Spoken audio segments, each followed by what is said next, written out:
प्रिय छात्रों नमस्कार, कैसे हैं आप लोग। मैं आशा करता हूं कि आप लोग अच्छे होंगे। और आज के इस वीडियो में हम लोग क्लास 10th मैथ के पुराने वाले बुक से प्रश्नावली 3.5 और नए वाले बुक से प्रश्नावली 3.4 के प्रश्न संख्या 4 के दूसरे भाग को सॉल्व करेंगे। अगर आपको वीडियो अच्छा लगे तो वीडियो को लाइक कर दीजिएगा। चैनल पर नए हैं तो चैनल को सब्सक्राइब। वीडियो शुरू करते हैं। प्रश्न संख्या 4 का दूसरा भाग है। एक भिन्न 1/3 हो जाती है जब उसके अंश से 1 घटाया जाता है, और वह 1/4 हो जाती है जब हर में 8 जोड़ दिया जाता है। वह भिन्न ज्ञात कीजिए। तो फाइनल हमें क्या ज्ञात करना है? भिन्न ज्ञात करना है। तो सवाल को सॉल्व करने से पहले हम लोग ये जान लेते हैं कि भिन्न क्या होता है। देखिए, जब आप किसी संख्या को बटा में लिखते हैं तो उसे हम लोग भिन्न संख्या कहते हैं। जैसे यहाँ क्या दिया गया है? 1/3। क्या दिया गया है? 1/3। यहां दिया गया है 1/4। ठीक है। मान लीजिए कि वो संख्या 2/3 है, या 5/7 है, ठीक है, या 3/4 है। ठीक है, इस तरीके से भिन्न संख्या होता है। ठीक है। तो भिन्न बनता कैसे है? तो ऊपर वाली संख्या को हम लोग अंश बोलते हैं। क्या बोलते हैं? अंश। और नीचे वाले संख्या को बोलते हैं हर। क्या बोलते हैं? हर। ठीक है। यानी भिन्न बराबर होता है अंश बटे हर। क्या होता है? अंश बटे हर। ठीक है। तो हमें भिन्न ज्ञात करने से पहले क्या ज्ञात करना होगा? तो अंश और हर ज्ञात करना पड़ेगा। ठीक है। तो अंश को हम लोग x मान लेते हैं और हर को y मान लेते हैं। ओके। तो लिखेंगे हल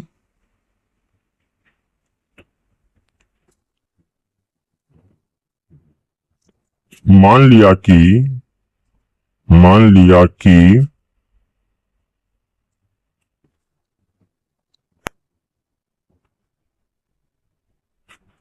भिन्न का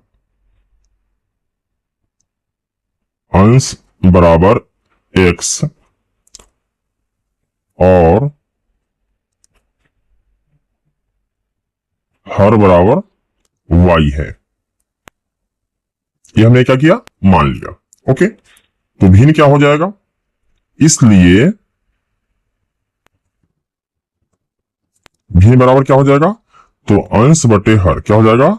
अंश बटे हर, यानी x बटे y हो जाएगा। ठीक है। अब सवाल को पढ़ते हैं। तो सवाल कह रहा है कि एक भिन्न 1/3 हो जाती है जब उसके अंश से 1 घटाया जाता है। यहाँ हर का जिक्र नहीं है। इसका मतलब यह है कि हम लोगों को हर के साथ कुछ नहीं करना है, सिर्फ अंश से 1 घटाना है। तो कितना हो जाता है? 1/3 हो जाता है। ओके। तो यह लिखेंगे प्रश्नानुसार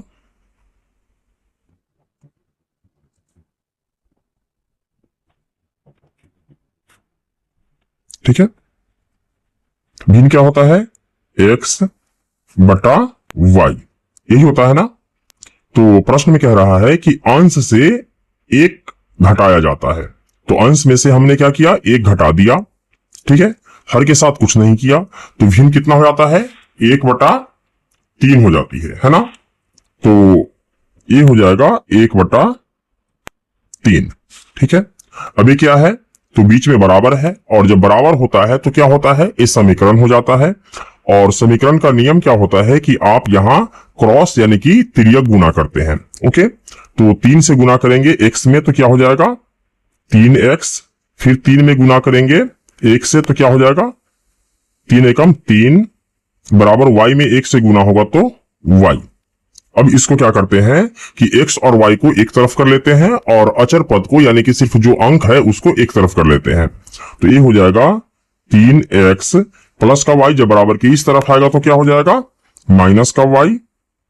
ठीक है। और माइनस का 3 जब बराबर के उस तरफ जाएगा तो हो जाएगा प्लस का 3। ठीक है। इसको मानेंगे समीकरण 1। फिर आगे कहता है और वह 1/4 हो जाती है जब हर में 8 जोड़ दिया जाता है। कहने का मतलब यह है कि अब यहां अंश में कुछ नहीं करना है। ठीक है।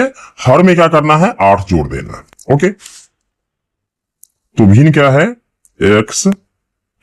ठीक है। और बटा में y। ठीक है। तो हर में क्या करना है? 8 जोड़ देना है। तो भिन्न कितना आती है 1/4।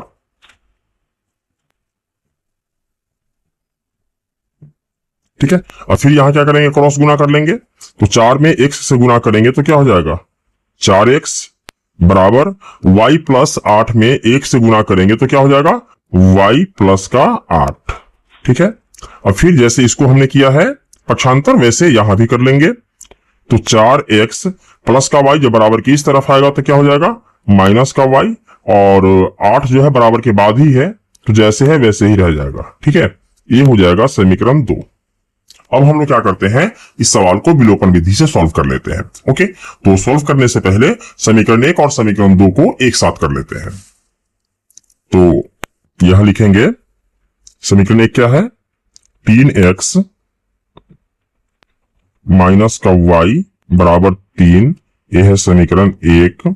और समीकरण 2 क्या है 4x माइनस का y बराबर है 8, यह है समीकरण 2। ठीक है, अब देखिए इस सवाल को हम लोग विलोपन विधि से सॉल्व करने जा रहे हैं। और विलोपन विधि का नियम क्या होता है कि x वाले पद को या y वाले पद को दोनों में से किसी को भी बराबर करना होता है। ठीक है, अगर ऐसे बराबर नहीं होता है तो गुना करके बराबर करते हैं, लेकिन यहां क्या है y और y दोनों क्या है बराबर है ना। लेकिन यहां जब हम देख रहे हैं तो y से पहले भी माइनस है, इसमें समीकरण 1 में भी और समीकरण 2 में भी। ठीक है, तो जब सेम चिन्ह होता है, दोनों का चिन्ह जब बराबर होता है तो वो नहीं कटता है। ठीक है, काटने के लिए क्या करना होता है तो उसका चिन्ह बदलना होता है। ओके, तो चिन्ह कैसे बदलेंगे हम लोग, जब हम घटाते हैं तो नीचे वाले समीकरण का चिन्ह बदल जाता है। ओके, तो यहां लिखेंगे घटाने पर, घटाने पर। ठीक है, तो प्लस का 4x है। देखिए यहां इससे पहले कोई चिन्ह नहीं है, जब कोई चिन्ह नहीं होता है तो ऑलरेडी वो प्लस में होता है। तो प्लस की जगह क्या हो जाएगा माइनस, माइनस और क्या हो जाएगा प्लस, और प्लस है तो हो जाएगा माइनस। अब देखिए माइनस का y और ये क्या है प्लस का y। अब ये जो पहले वाला चिन्ह है अब इसका काम खत्म। ठीक है, इससे भी कैंसिल हो जाएगा।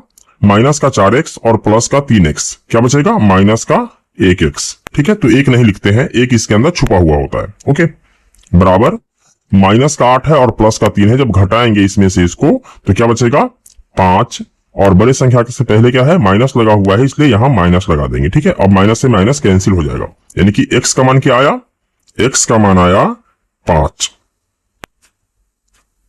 ठीक है, अब क्या करेंगे तो x के मान को समीकरण 1 या समीकरण 2 दोनों में से किसी में भी आप रख सकते हैं। ओके, तो यहां हम लोग समीकरण 1 में ही रख लेते हैं। तो लिखेंगे x का मान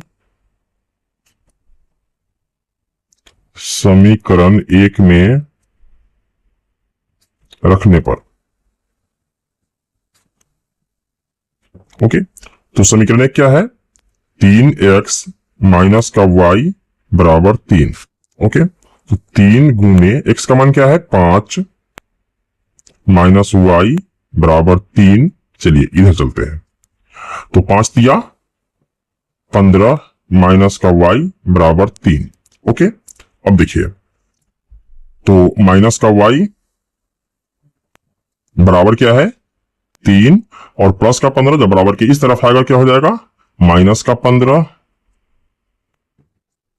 तो माइनस का y बराबर 15 में से 3 घटाएंगे क्या बचेगा 12, और 15 से पहले लगा हुआ है माइनस, यानी कि बड़े संख्या से पहले क्या लगा हुआ है माइनस, तो यहां माइनस लगा देंगे। अब माइनस से माइनस कैंसिल हो जाएगा, यानी कि y का मान क्या आया तो 12 आया।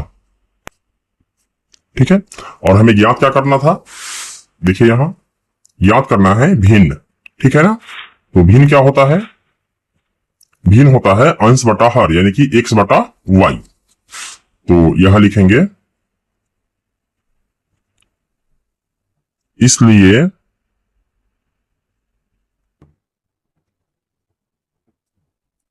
अविष्ट भिन्न